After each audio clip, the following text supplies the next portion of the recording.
All right. Thanks everybody for coming to this webinar, which is hosted by the English Australia Post-Entry English and Academic Language SIG, or the PEAL SIG.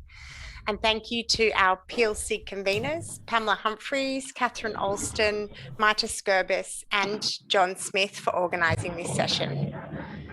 The session will be run in 3 parts. Firstly, there'll be a brief context setting introduction from Catherine Alston, who's the Director for the Centre for English Teaching and Learning Hub at the University of Sydney. Then Dr. Pamela Humphreys, Director at Macquarie University International College and English Language Centre, will deliver the main part of the session. And this is a presentation on key findings from an exploration and oh, sorry guys, if you could just all mute yourselves, it's pretty loud with that background noise. Yeah, you okay, honey? Sorry, everyone, if you could mute, I'm just going to go through and mute people actually.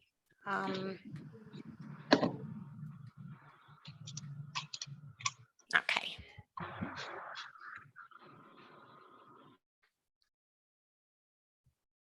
Okay, so then we'll have the presentation from Dr. Pamela Humphreys, and this is a presentation on key findings from an exploration and analysis of the graduation outcomes of a large sample of undergraduate EAL students at one Australian university over a 5-year period. And then finally, we'll end with group discussions around the main issues and the implications from the presentation. So Kat, I'll hand over to you now. Thanks. Thanks a lot, Sophie. And it's fantastic to see everyone here today. I can see we've got 52 participants, so that's amazing and very encouraging. Thank you for your support. So in the session today, as Sophie said, we'll be focusing on what happens to language proficiency during a degree. And to start us off, I'll give you some background on context for this session. So as we're all aware, as the numbers of international students studying at Australian universities has increased significantly over the last 10 years or so, the English language competence of international students has been increasingly in the spotlight from media and the government. And we've seen the same issues hit the media again and again over the past 10 years. And often the issues seem to reflect very little change in what they're really highlighting. The much quoted Birrell report of 2006 acted as a catalyst for concerns over the English language proficiency of international students.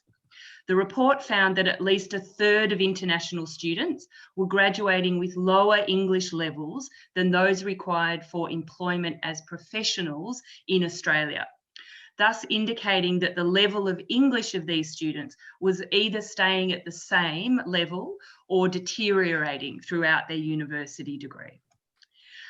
These concerns around English proficiency were and continue to be echoed through the regulatory environment and have resulted in the publication of a good practice principles for English language proficiency for international students in Australian universities in 2008 and a set of standards in 2012. These good practice principles and standards make it clear that higher education providers need to implement and resource initiatives that proactively and explicitly support students' English language proficiency development throughout their studies. Further, these principles highlight the importance of English language communication skills as crucial for graduate employment and emphasise the imperative for students to graduate with strong English language skills. Universities and university staff too have, of course, increasingly recognised the challenges posed by the general level of English language competence displayed by international students and the subsequent impact on their ability to engage with their studies and participate in university life, with academics regularly expressing a high level of frustration at international students' level of English competence. Many academics report feeling overwhelmed by the language needs of students and ill-equipped to support them, both in terms of time and expertise. Many express the opinion that their universities should be doing more to help students develop their English language skills. Indeed, as we look at the post-entry space, many of us from backgrounds in the Alicos industry, we all understand how English communication skills are foundational skills, how they are enablers, and how essential these skills are for students' success in their studies, not only in completing the requisite academic work, but also in enabling them to fully participate in multiple aspects of university life, fulfilling social engagement, career advancement, and development of the full suite of graduate qualities expected as a result of studying at the university.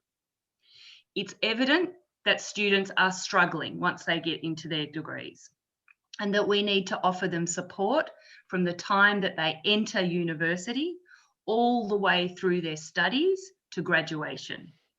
So the purpose of this session is to better understand what actually happens to students' English proficiency level throughout their degree. And in better understanding this, we might better understand how we can help them. So now I'll hand over to Pamela for the main part of the presentation. Thank you, Kat. I'm just going to wrestle with the technology for a moment to share my screen. And if you can just confirm that you can all see my screen. That's great, Pamela. Okay, awesome. All right, well, lovely to see so many faces and names that are familiar on Zoom. Hope you're all doing well, lockdown notwithstanding. We're in our third week here in Sydney, getting slightly cabin fever here, but anyway. All right, so this presentation is entitled What Happens to English Language During Undergraduate Degrees? And this is a particular passion of mine, as many of you will know. Some of you may have heard me present on this topic before. And as Sophie and Kat just said, this is an extract from a larger study. So I'm just going to move my laptop so I can see my notes. And this session presents the findings from an exploration and analysis of the graduating outcomes of a large sample of undergraduate EAL students, so English as an additional language, from one Australian university over a 5-year period. And as such, for those of you who are in the PEAL SIG, this is an example of how institutions might decide to track and measure the English language proficiency outcomes of students as one form of evidence. And it also gives you an insight into a typical approach to presenting such findings for you, as perhaps you're not an active researcher, but you're certainly going to be a consumer of research yourself. So it's kind of killing two birds with one stone, if you like. Okay, so this is going to follow a very traditional structure for a standard approach for a traditional quantitative analysis. It's going to follow the IMRAD structure, so introduction, methods, results, and discussion. So not surprisingly, introduction, I'm going to start with a bit of a quick whirlwind tour of the literature and look at the research questions. A lot of the literature Kat just gave you a nice introduction to in her context setting. She already talked about the first dot point there, English language proficiency in higher education. The catalyst was Birrell, and a lot of literature ensued from that. And if you're not familiar with the Arkoudis and Dophmi or the IEAA from 2013, I suggest you go back and have a look at that, and it's in the reference list. I won't repeat what Kat just said because she's already made that point. I'll move to the second dot point though, which is around exit testing. And exit testing is only one way in which we can evidence the exiting outcomes of international students. There has been a little bit of research in this area. The key ones in the Australian context are noted there. And the literature specifically related to graduate outcomes has typically used IELTS academic or the DELA, the Diagnostic English Language Assessment from the University of Melbourne. Their findings have consistently shown that English language proficiency does not take care of itself during degrees, that language improvement is not guaranteed over 1 year, or even a 3-year undergraduate degree course, and even in an Anglophone context such as Australia, and that improvement can be limited, especially in the writing skill. It should be noted, though, that all of those studies mentioned there were all fairly limited in terms of their sample size. All right, Kat also mentioned the regulatory environment. She talked about the 2008 Good Practice Principles and the English Language Standards in Higher Education from 2012, and the focus on the English language proficiency by the national regulators. And I think it's fair to say that English language is still on the national agenda, evidenced by the National Strategy for International Education, but perhaps not quite as much as certainly I would like it to be. So moving on to the research questions for this study, there are 2 main research questions. First of all, what are the graduating outcomes of undergraduate international EAL students? And in order to measure those outcomes, we have to operationalize them in some way. So this study used IELTS Academic as a proxy for measuring general academic language proficiency.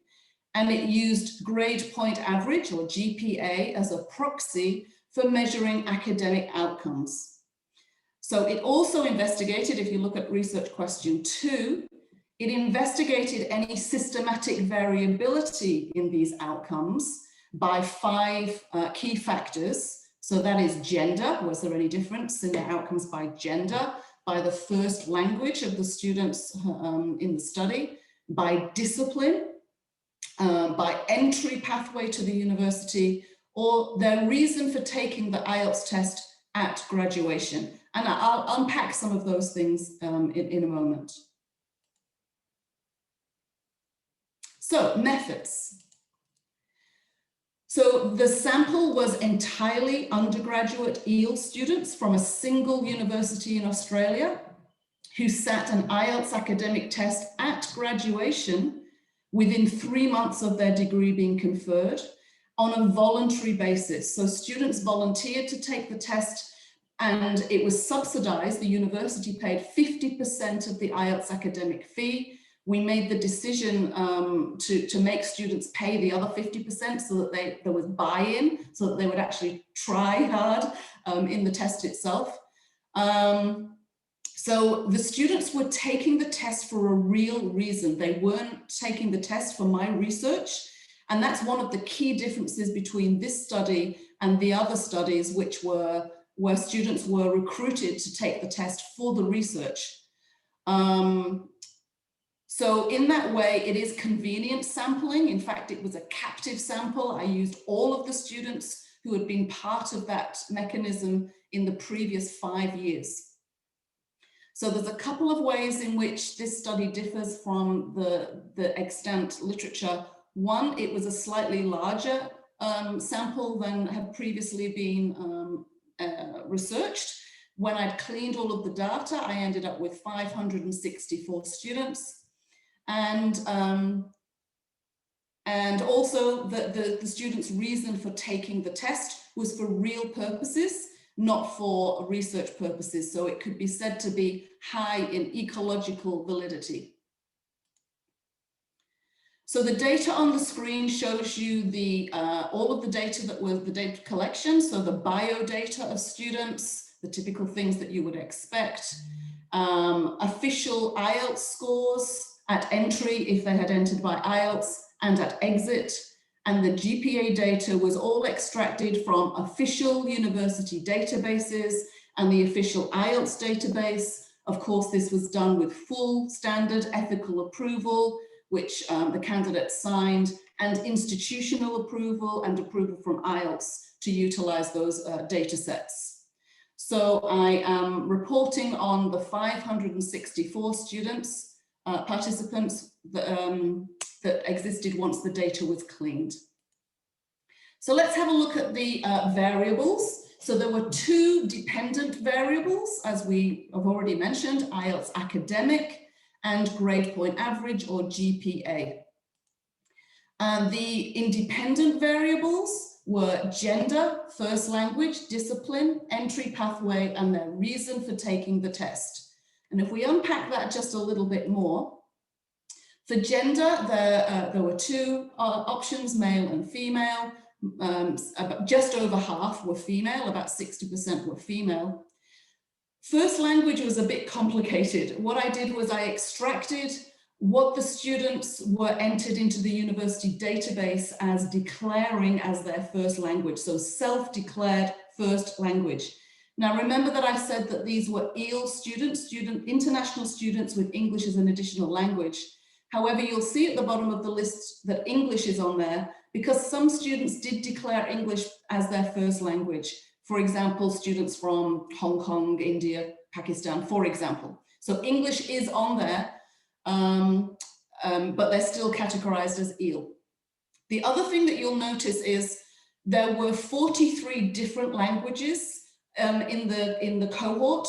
And those of you who know anything about stats will know that 43 languages in 564 students is too many to be able to get anything meaningful out of. So I needed to aggregate those 43 languages and I got down to 8. I won't go into all of the details, but for example, Chinese includes any dialect, any Chinese dialect. And yes, I know there's no language called Indian language or African language, but that was an aggregation of languages from those areas of the world. Indo-European languages were aggregated, Austronesian was aggregated, that's Malay, Indonesian, Tagalog. And we ended up with 8 aggregated groups of first language. For discipline, I used the faculties at the university where they had taken their undergraduate degree, business, health, science and technology, arts and social sciences. For entry pathway, there were 4 groups. Proficiency test was predominantly IELTS, but not exclusively. Language of instruction refers to students who met the language condition because they had undertaken enough of their secondary school in English and therefore were considered language of instruction. I think it was a minimum of 2 years. Then there were 2 pathways. The first one, diploma pathway, students who had undertaken a diploma at the institute that runs diploma at the university. And finally, the direct entry program, the DE or the DEP, which was the ELICOS, the English Language Centre at the university where I worked. And the last variable, the last independent variable, was their reason for taking the test. I was interested to see whether it made any difference, whether they were taking the test for migration, for employment, for further study, or other. And other was typically personal reasons. So the data was then entered into the statistical software. I ran descriptive statistics for the whole cohort, and some preliminary data plots were used to test the relationship between the dependent variables and the 5 factors. And from that, I then moved on to the inferential statistics and ran some linear regression to analyze any patterns in scores by those same factors. And we're going to come back to that later. Okay, that's the boring stuff out of the way. Now we get to the sexy stuff, the results. So what I'm going to do first, I'm going to share with you some of the descriptive statistics, and then I'm going to move on to the inferentials. All right, so descriptive statistics, let's look at the IELTS outcomes first. Many of you here will be language teachers. You understand IELTS very well, so this will be of great interest to you. You can see a table at the top and a histogram at the bottom, which shows the same, but in a different format. Let's just talk through this slide a little bit. We all know that IELTS is scored on a range of 0 to 9. We know we had 564 students. And you can see here the minimum and the maximum outcomes on that scale. Pretty scary for the minimum, all the way up to the maximum. You can see the mean and the median. Standard deviation, for those of you who are not statisticians, the standard deviation means how much variation there was between the minimum and the maximum. It's quite a high number. That means there was a lot of variation, as you can see from the fact that there was a minimum of band 4 and a maximum of a 9. You can also see that in the histogram. It shows it nice and graphically, all the way from 4 down here, all the way to a 9. It's kind of a normal distribution, but it's a little bit skewed, as you would hope it to be. You don't really want to see the ones down here because they had to meet a minimum entry requirement, of course, to get into their degree. In fact, I'm sure the university would have preferred it to be a little bit more skewed and more truncated with none of these outcomes at this end. But you can also see that 6.5 as the overall score was the most common, followed by 6, and then quite a lot that was 7 and above. And I just want to point out at this stage that at the time the data was collected, the entry requirement for undergraduate degrees at this university was an overall 6. Since that time, and in fact, partly because of the outcomes of this research, we were able to persuade the university to increase the minimum entry requirement for undergraduates to 6.5. And I'm just going to flag that that's one key outcome that you can really have impact on institutions when you've got evidence-based research that shows these outcomes. But I digress. Okay, so that was the overall scores. Of course, we also looked at the macro skills, and I'll show you that in a moment. But if I just make a kind of summary statement here, if we consider that IELTS 7 is considered as a good user, you can see here that about 38% of these students graduated with good user or higher, 38%. 24% of them obtained a 6.5. 23% of them got a score that was lower than was required to enter their degree. And that's where the concern is, 23%. Of course, not all of these students entered using IELTS, so it doesn't measure score gain for the entire cohort, but I'll return to that later. So if we look by macro skill, I'm not going to spend very much time on this, but you can see there, listening, reading, writing, speaking, both the mean and the median shows you that listening was on average the highest score and writing was typically the lowest score. And that's consistent with the literature, research literature to date. So if we look at GPA, which was the other variable, GPA at this university, it may be different at yours, but GPA was measured on a range of a scale of 7, same number of participants. You can see a very, very wide range, minimum and maximum, fairly wide standard deviation. You can see a normal distribution in the histogram. And the most common scores are certainly in the pass range. Most of them are in the pass to credit range, so they needed about a 4 to pass. Rather worrying that you've got some students down here who are completing with quite low GPAs.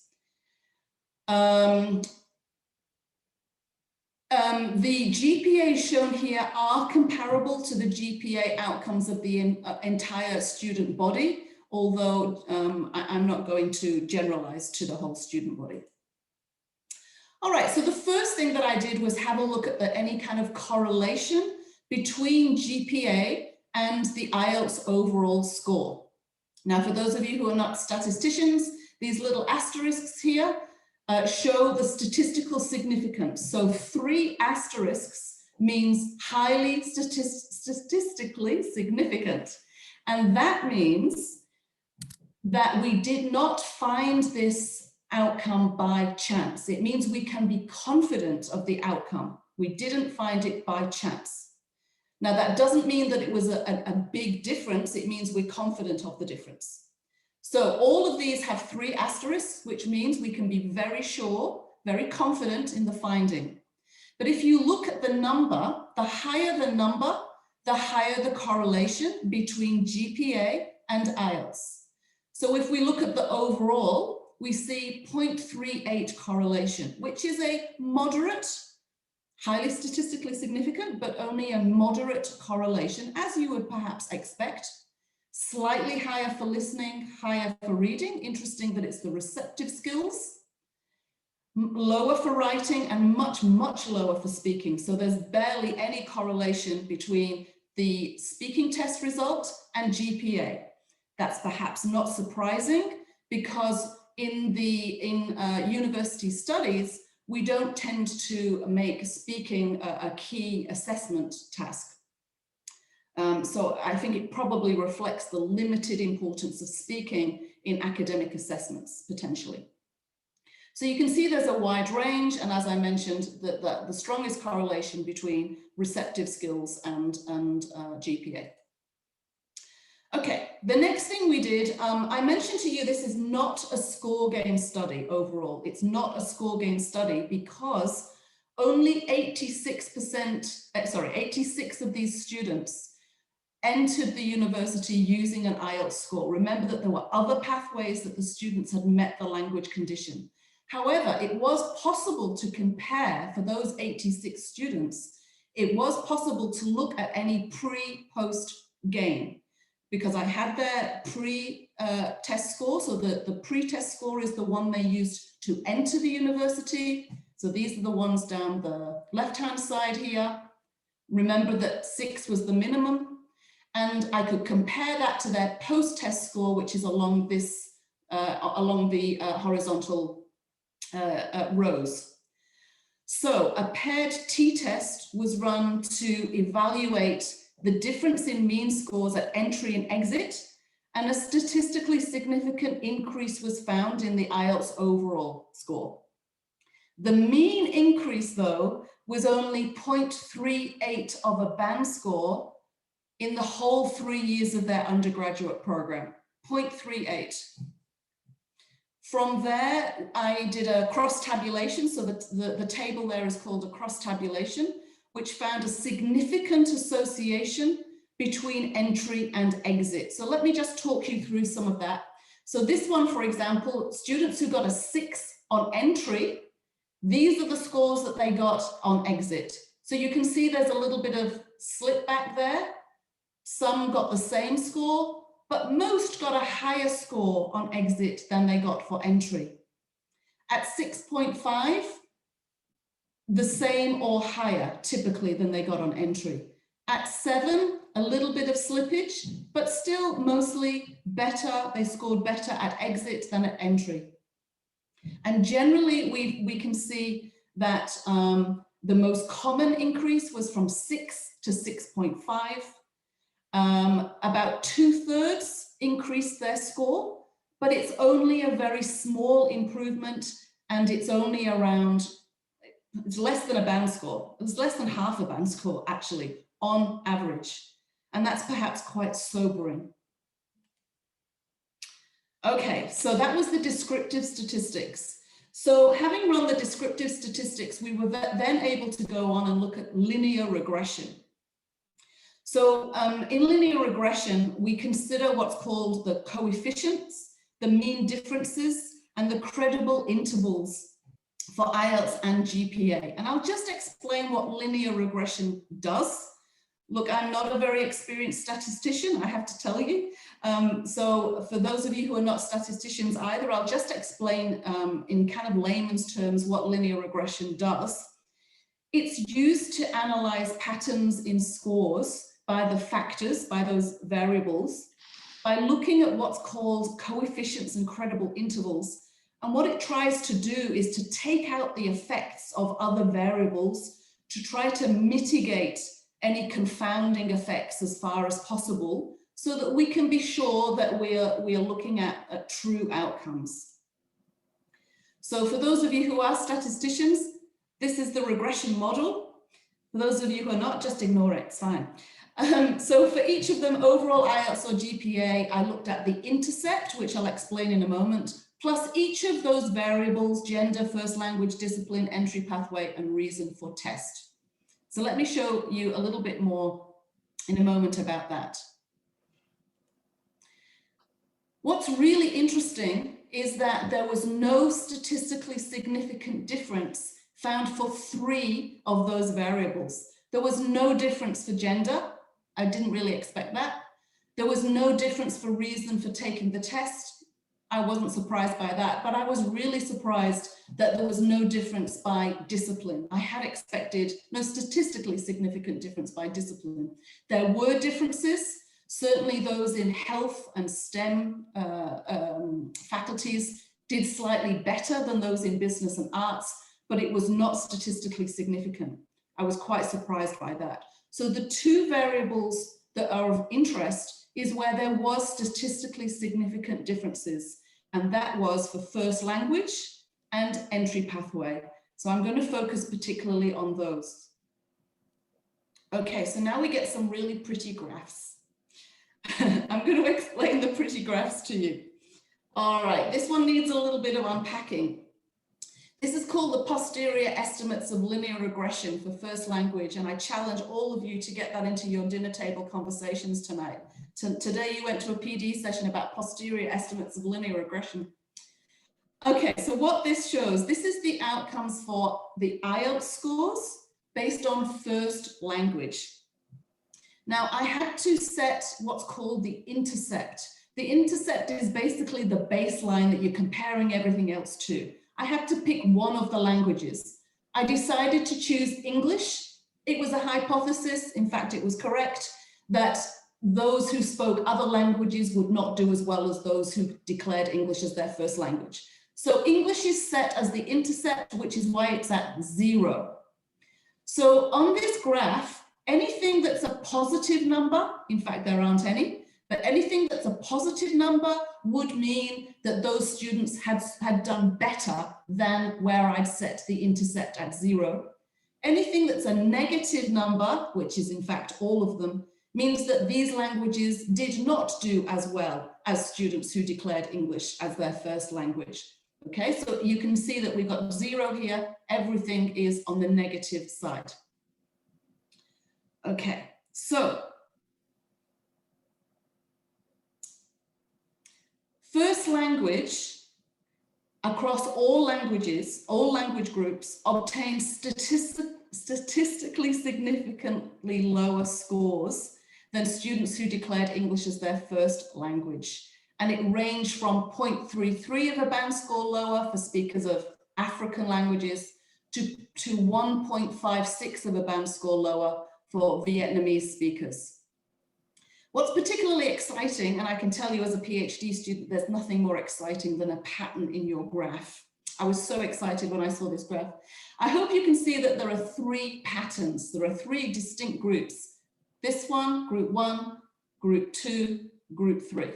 So if we take each in turn, this group here, they represent the speakers of Indo-European languages and speakers of African languages. And they scored not too much lower than those who declared English to be their first language, about 0.33. This second group are speakers of Indian languages and Austronesian languages, and that's about 1 band score below. And then this third group here are speakers of Chinese languages, Korean and Vietnamese, all about 1.5 band scores lower on average than those who declared English to be their first language. Very clear groupings. And I'd ask you to consider, are you surprised by that? So we'll come back to that. So that was first language. The other variable that showed statistical significance, you will remember, was entry pathway. So this next graph, it does the same thing as I've just explained to you. This time we can see I set proficiency test as the intercept, which is 0. And again, my hypothesis was correct that all of the other pathways performed worse than those who had entered by proficiency test. I was a little surprised at the LOI. These are students who did at least 2 years of studies in English before they went to their undergraduate degree. They did not perform as well in this study as students who had entered by test. And those who had entered by a pathway program did slightly worse as well. They're not huge numbers though. You can see it's only about 0.4, 0.5 of a band score lower. So the pathway students didn't perform quite as well, but I just want to make some really important comments about this and to caution against jumping to some conclusions here.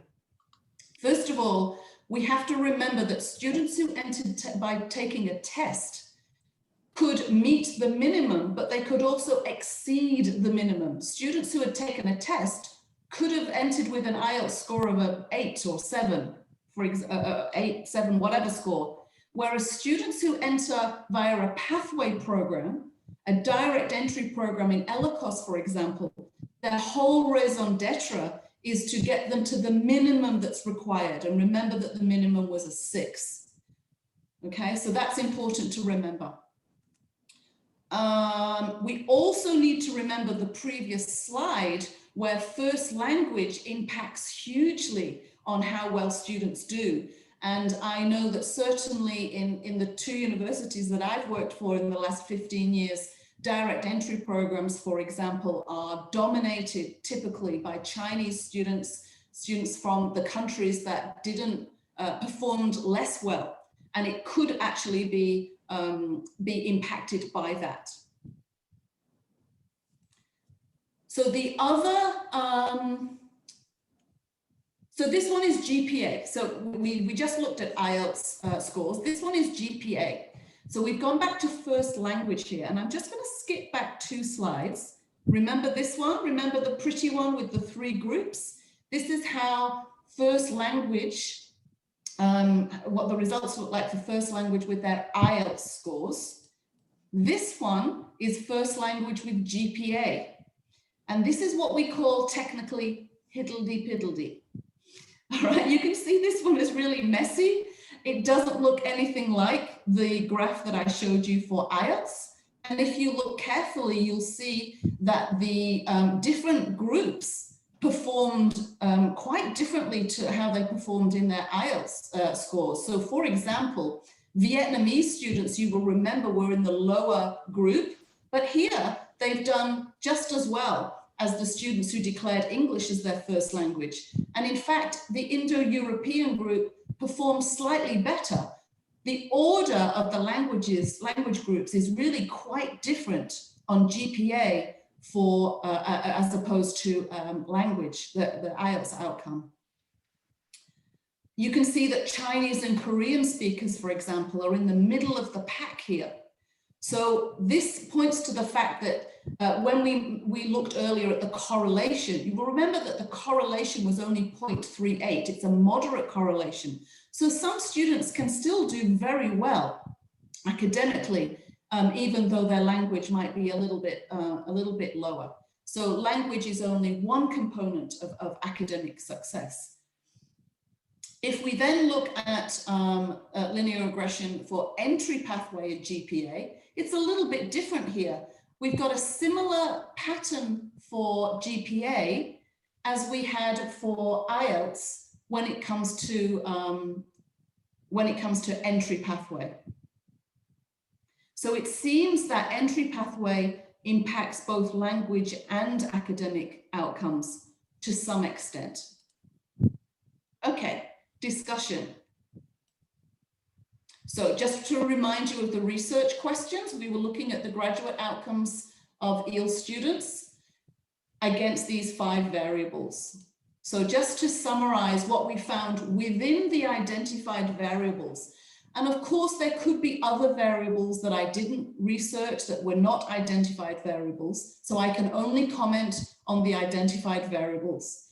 And what we've seen is that language acquisition during degrees is likely to be small and perhaps not what institutions or students might expect or hope for. And this is consistent with other studies, with the literature, and it really emphasizes the key role of first language on academic success, noting that language is a key enabler, though not a guarantee of success. That's really critical. Language is a key enabler, but not a guarantee of success. So from that, I think we can say that first language, or L1, can be taken as a legitimate explanation of increased potential challenges among a range of factors. And institutions who want to maximize the English language outcomes of their EELS students need to support those who are most at risk, but we need to be very careful that we don't make automatic and potentially mistaken assumptions that categorize entire groups of students based on their language background. That's not what I'm suggesting at all. What I'm suggesting is differentiated support may be required. I just wanted to mention something that I thought was of great interest. I don't know whether any of you are aware of the Foreign Services Institute's typology of language difficulty. The Foreign Services Institute during the Second World War created a typology of how difficult it was for English speakers to learn other languages, and they categorized them in four different levels. Category 1 being the easiest to learn, and category 4 being the hardest to learn. Now remember that this was for, basically it was for Americans, native speaker English people learning other languages. But in fact, I found in my study that it was entirely consistent with this categorization. Chinese and Korean are in category 4, difficult for English speakers to learn. Vietnamese was at the far end of category 3. And if you remember, Chinese, Korean, and Vietnamese students were the ones who had the lowest outcomes. And perhaps that's because their languages are just they're so far away and much more difficult to learn. So I'd just like to finish with a few general comments. As I mentioned, L1 should be taken as a legitimate explanation of increased potential challenges. So institutions need to consider differentiated support, but we should beware generalizations of entire language groups. And I'd just like to put this question out there, of course, is first language actually an intervening variable that's masking some other aspect of within group homogeneity that is leading to those outcomes? Is it first language, or is it something else that they share that led to that, such as educational background? I don't know, and this study didn't look at that. There were, of course, limitations to this study. The sample size was only 564 students. It was only at one university.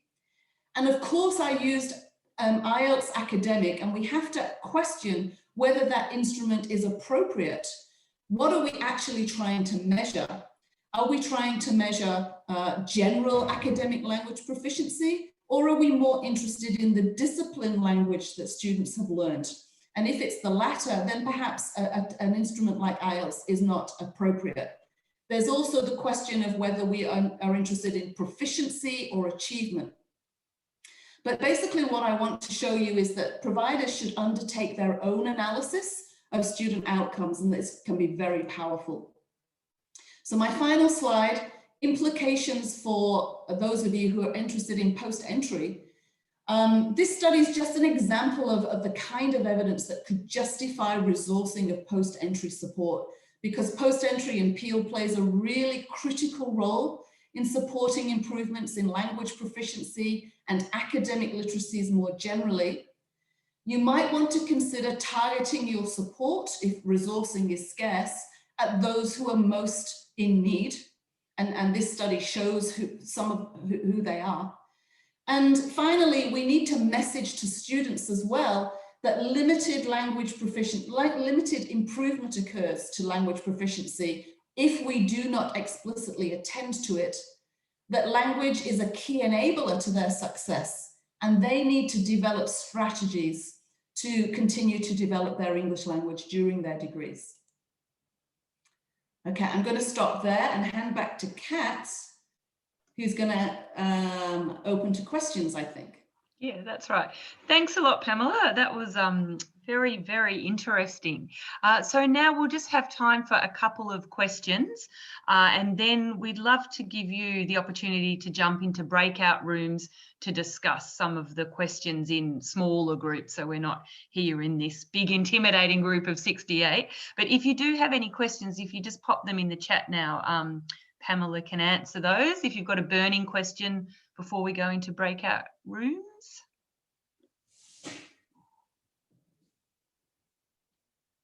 The chat's been going off during the presentation, but now it's strangely quiet. Okay.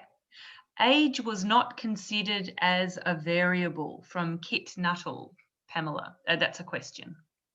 Yes, Kit, you're right. I did consider age, but then I thought, I can't remember why I made the decision not to include it, but I guess undergraduate students are relatively homogenous in their age, I guess. You can only pick so many variables. I decided not to control for age. Okay, great. Thank you. Next question from Pam Mort. Did you ask any open questions in the survey? What students about, in the survey, what students think about their English? Yes, I did. So what I've shown you today was just one component of my PhD thesis. There were actually 3 components, including a very large survey to ask students, what do they think the construct of English language proficiency is? And do they feel that it has improved? There was a very detailed survey, and I haven't been able to touch on that today. So I'll just summarize quickly. Students had some awareness. They did think that their English had improved more than it actually did, which is an important one to be aware of. So they're not aware of how much or how little it's improved. And they did report caring about wanting to improve their language. Now, maybe there's some kind of confirmation bias here, self-selection bias perhaps, but yes, there was a whole survey that I've not been able to tell you about today. I think we'll just go to one more question so we've got time for the breakout rooms. I can see lots of questions there though, and maybe Sophie, if we can record the questions and maybe address them after, but just one more question from Mark. Was there no qualitative data on students' social habits? For example, personal reading or listening habits? Yeah, good question. So there was a lot of qualitative analysis, but not about listening and reading habits, no. Okay, fantastic. All right, so now I think we'll jump into breakout rooms, and myself, Sophie, Pamela and Marta will jump around to the different breakout rooms to offer any support if you need it. But we'll be looking at these questions in the breakout rooms. We'll also send them to the breakout rooms too, so you don't have to remember, don't worry. So Sophie, will you put everyone in the breakout rooms, and we'll see you back here in about 7 minutes and see how you went as well.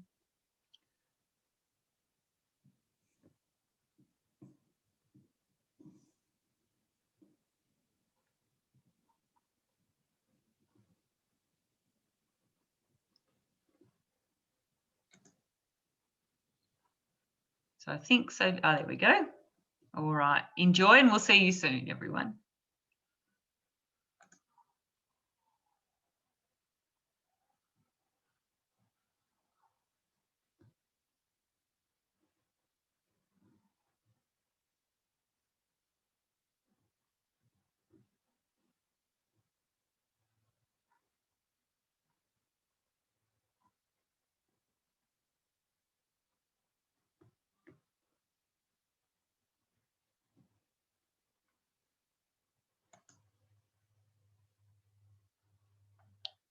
Sophie?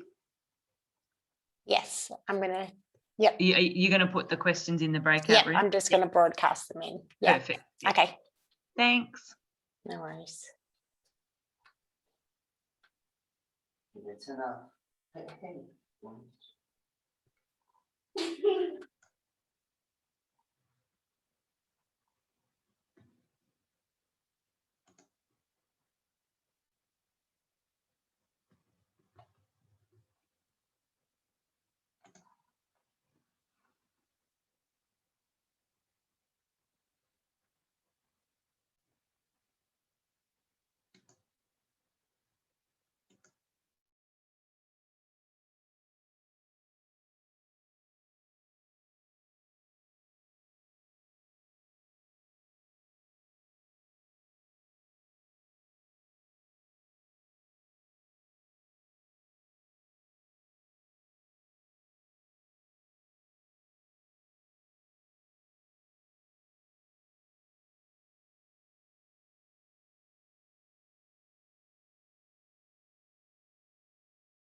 public distribute IELTS on.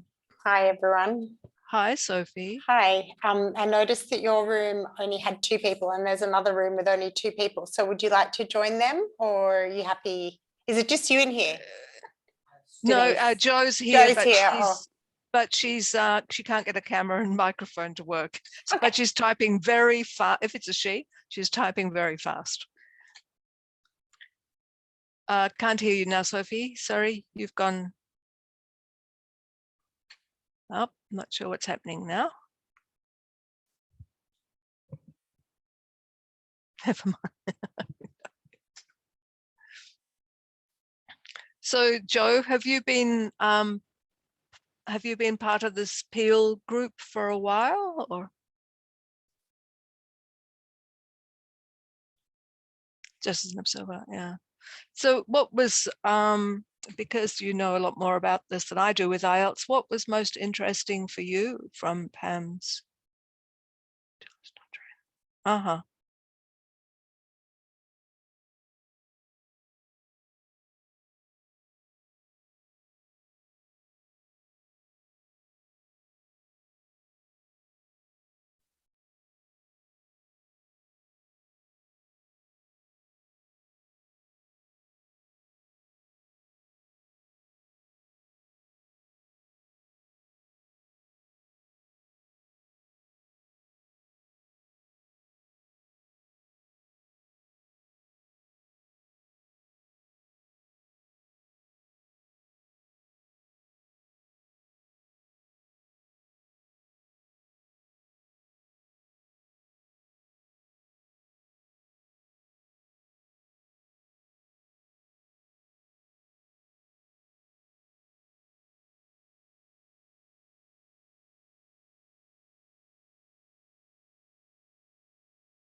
kind of dog have you got there, Pam?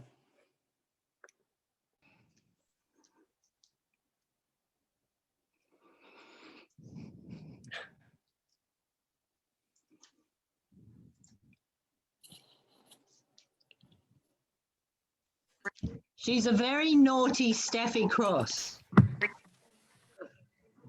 Quite a handful. Sounds like I just missed something interesting. Did I miss a pet? I think everybody's back now, and it's interesting to see we've lost about 20 people through from going into the breakout rooms and coming out of them. So anyway, I jumped into a couple of rooms, and it was fantastic to hear the depth of kind of insight and ideas going on and discussion about following up from Pamela's presentation. We've got 1 minute. Would anybody like to contribute or share something they were talking about in their breakout rooms to finish us off for the day? Can I talk? Yeah, absolutely. Just quickly, I just want to say that even though the GPA and the speaking skills were not high, didn't come up as that sort of correlated or important, we talked mostly about communication, verbal communication, and the lack of being able to. So I just thought that was important. That was interesting to me. Thank you. Yeah, no, thank you, Tracy. In the last breakout room I was in as well, we were discussing, yeah, that thing where speaking was, you know, had the lowest kind of outcome and possible reasons why. And so that was really interesting looking at that. I don't think we really have time to go into more detail, but thank you very, very much, everyone. It's been fantastic to see you all today. Thank you to Pamela for the fabulous presentation. And again, thank you everyone for your support and participation. And we look forward to seeing you again soon at the next PEAL SIG. Thank you. Thank you. Stay safe, everyone. See you later. Bye. Thank you. Bye.